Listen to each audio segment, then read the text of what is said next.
Hi guys, I'm Irene. This is Perpetually Paperback, and today, welcome to my hot book summer.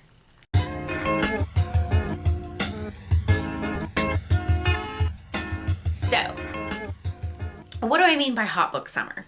So, the concept of this video is basically the thing that I got most excited about over the summer was what books was I going to take with me on my summer vacation. And I am someone that really likes to travel. I also really like to read books from all over the world. So for you guys, I have made a selection of books that are going to take you all over the world for one reason or another. We're going to start close to home. I live in California, and the first book I'm going to recommend to you is going to be Malibu Rising by Taylor Jenkins Reid.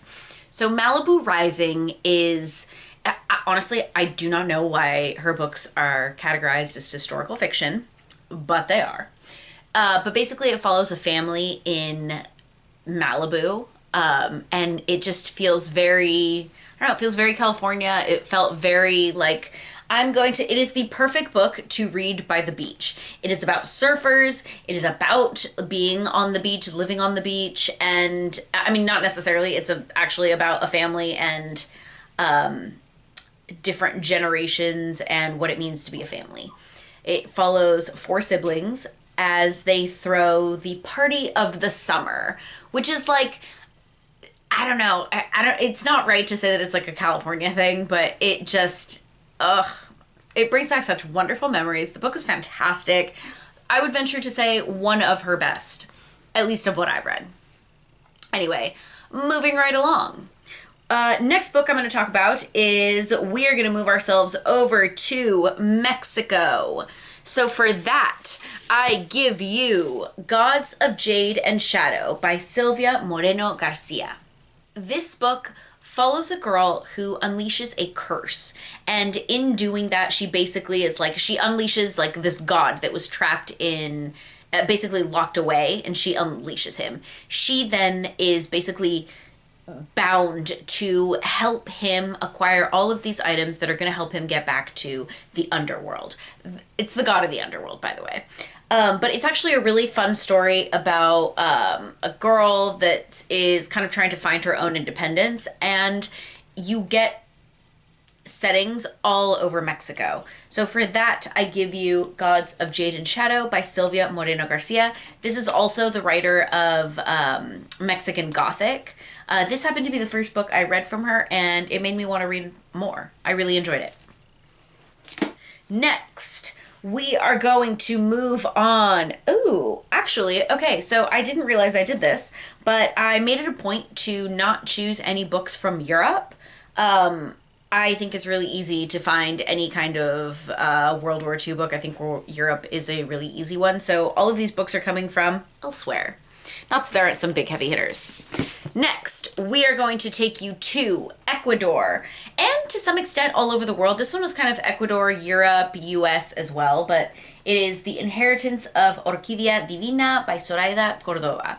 So this book follows a family as 3 main people in the family more than anything. But essentially, they all get called back to their home where their grandma, Orquídea, basically tells them, come collect your inheritance, I'm dying. When they get there, they realize that she's turning into a tree and becoming one with her own home. As she does this, she basically gives 3 of these children, she gives all their children gifts in different ways, but 3 got very special ones.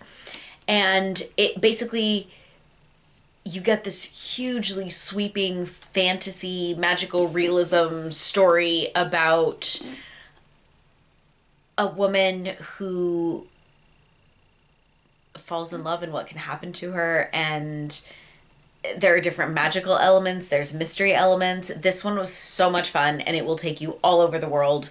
Specifically, it has really, really beautiful scenery in Ecuador, and it's a very beautiful homage to Ecuador. So check this one out.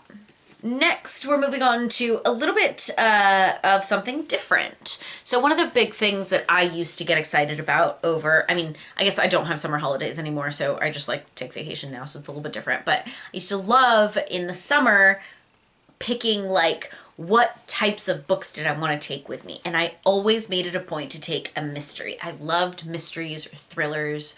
So I'm going to recommend The Number One Ladies Detective Agency by Alexander McCall Smith. This is actually an older book. It takes place in Botswana, where a girl basically opens up her own detective agency and you get a really fun mystery story, beautiful writing. This one is great. And I feel like, I guess now you're starting to see them a lot more, but before it was, I don't really want to go, I don't want to take all that out. I don't want to say that about Africa, but I am really trying to explore more books from the African diaspora. And this is a really good place to start. It's also just a really fun, cute book. So check this one out. Next, we are going to take you to India. So I wanted to recommend Erotic Stories for Punjabi Widows by Bali Kaur Jaswal, but that book actually takes place in London. And again, I didn't want to, it's not really like a book that takes you someplace. This one is The Unlikely Adventures of the Shergill Sisters. Follows 3 sisters who have to travel to India. So this is actually one I haven't read, but it's one that I'm going to be putting on my summer reading list this year. I'd had it for a while and I really, really enjoyed Erotic Stories for Punjabi Widows. This one, I think will be really enjoyable as well. Again, it follows 3 sisters that travel to, after the death of their mother, travel to India to basically carry out her final wish, I believe. Anyway, I'll report back on this one. The last 2 I have for you are actually kind of close together, but one of them is a much more modern one, and it's going to be in Hong Kong. It's Exciting Times by Nisha Dolan. I don't have that one. I'm going to put it up in the corner. But that one, it basically follows a Irish expat and a bunch of other expats in Hong Kong. It is a very modern take on society. It has some really interesting, it really puts a lot of things into question about, friendship and identity and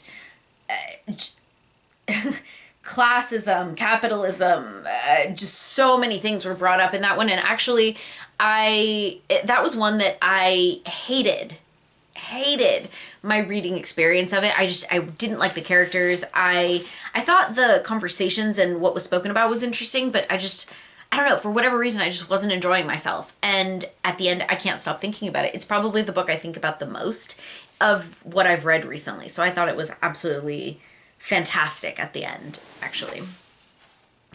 Finally, I'm going to end with a favorite of mine, Lisa C's The Tea Girl of Hummingbird Lane.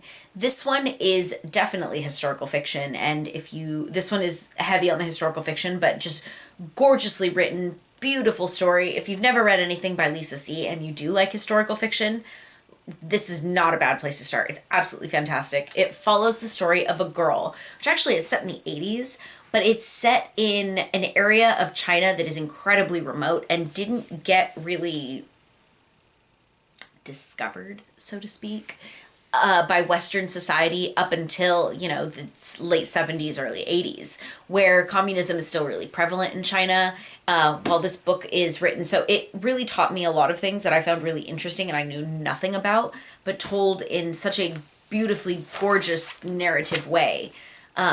So definitely check this one out. It's an amazing trip that will take you deep into China. If you like tea at all, it made me want to try the tea, which by the way, I ended up trying it. It was beautiful. I don't know enough about tea to say one thing or the other. It just kind of tasted like really good tea. So there's that. But this one was super fun. I've had a couple other people read it and they've really enjoyed it.